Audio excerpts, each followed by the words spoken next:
Divers with experience in cave diving love diving at Norway's Plura cave. Although the sights are breathtaking, the waters are very frigid. 5 Finnish divers were involved in a terrible accident in 2014 while navigating the Plura cave system. Keep reading to learn what happened to them.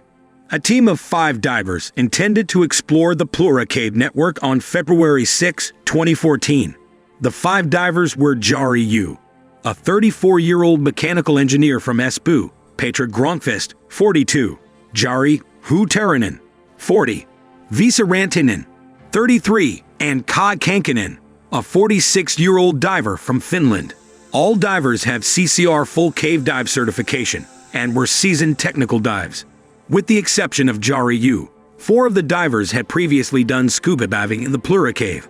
However, Jari U has also dove into Finnish quarries and caverns on numerous occasions. They intended to descend 6,680 feet, 2,036 meters, to the Steinobelflaget Cave's second entrance after entering the Plura cave, which is located in a pond. Rana, Norway is home to the Plura cave, also known as Plura Grotta. It is the deepest cave in Northern Europe, reaching a minimum depth of 443 feet, 135 meters. The cave is highly well-liked by cave divers due to its excellent visibility, which can reach up to 66 feet, 20 meters. The Plura River's flow over limestone sculpted the cave's channels. Due to the icy water and tight channels, this exploration can be extremely risky and challenging. Divers can easily get lost in the side passages.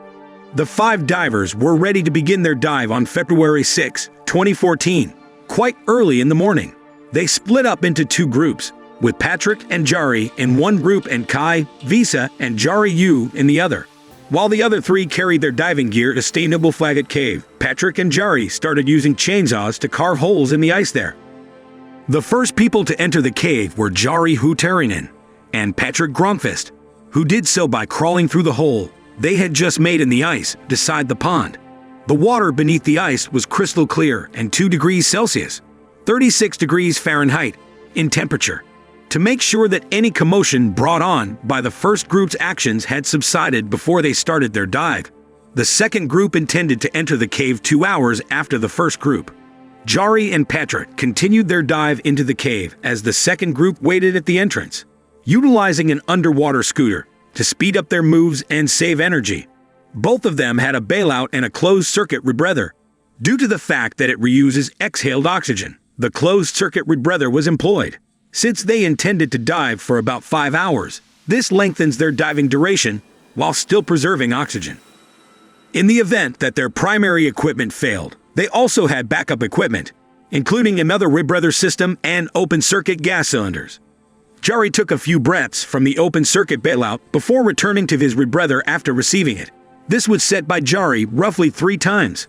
Later, Patrik saw that Jari was not putting anything in his mouth once more, so he assisted him in covering his lips with a regulator and pressing the purge button. Instead of using your own breath for clearing, a regulator's purge button sends a burst of air into the system. Patrik tried to help Jari, but ended up making things worse.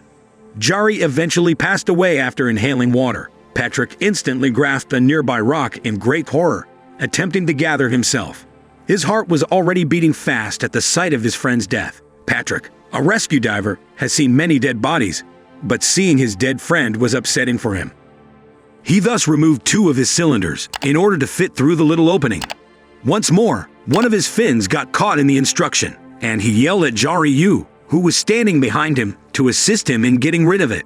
He became aware that the first delay had increased his diving time. Once he was free of the entanglement, this would require him to make a number of cold water decompression pauses, which he detested. Vesa kept going deeper and deeper into the cave. The Jari's body was afterwards found by him. He didn't glance into the body, but instead swung around to get by. He exclaimed that Jari Huotarinen was dead, but that he would try to find a means to cross when he realized that Jari's light was getting closer to him.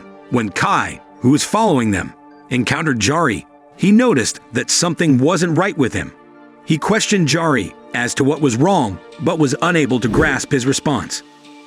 After the passing of his diving partner, Patrik was moving towards the entrance of Steinobelflaget Cave while feeling utter sorrow.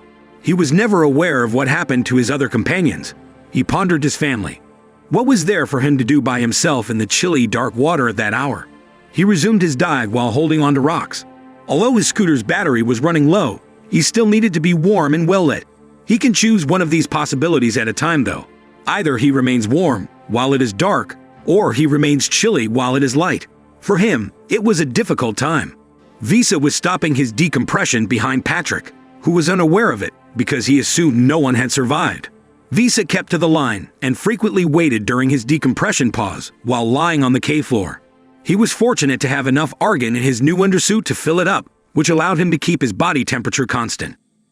Vesa eventually came out of the cave as well after about an hour. He already had headaches from the cave, which he mistakenly thought were symptoms of decompression sickness. He was also experiencing right knee pain as he surfaced. To unwind, they both took a seat in the Steinugelflaget cave. 2 Finnish divers who died at Plura cave were reported in other countries. Police officers arrived at the site and joined Kai, Patrik, and Vesa in looking into the situation. In Bergen, Norway, Vesa was transported to a decompression chamber. Later, the local authorities requested the assistance of 3 British divers to help collect the 2 bodies. They entered the cave via the Steinugelflaget entrance, but were unable to remove the dead because they believed the recovery operation to be too risky. Since they were unable to collect the dead, the officials eventually locked the cave and forbade further exploration.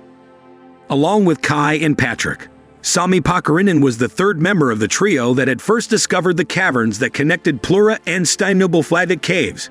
Sami was participating in the recovery dive with Patrik. The fact that they were able to collect the bodies made the recovery operation successful in the end.